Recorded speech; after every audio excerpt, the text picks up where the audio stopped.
این خانواده آینه های خدایی‌اند، در انتهای جاده بی انتهایی‌اند. خیل ملک مقابلشان سجده می کنند. اینها خدا نیند ولیکن خدایی‌اند. هر کس که میرسد سر سفره میبرند، فرقی نمی کند که فقیران کجایی‌اند. صدها هزار مثل سلیمان در این حرم، مشغول لحظه های شریف گدایی‌اند.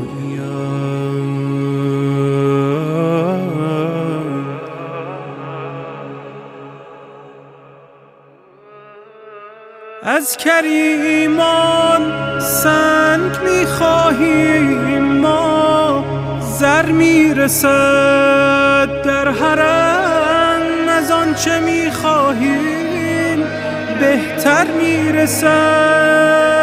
ای که دستت میرسد کاری کنی کاری بکن. عمر دارد میرود، دارد اجل سر میرسد. گر به ما کم میرسد از خصلت کم بینی است، ور ندارد 10 برابر میرسد.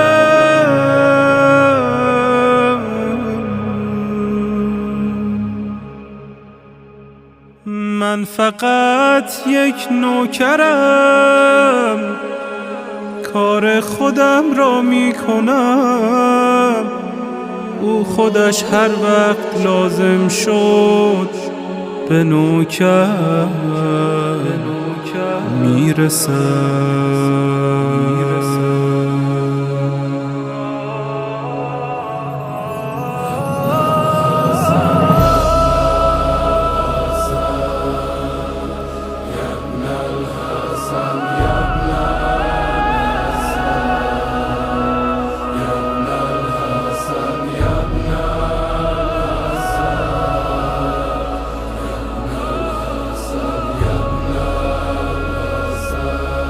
یا ابن الحسن روحی فدا،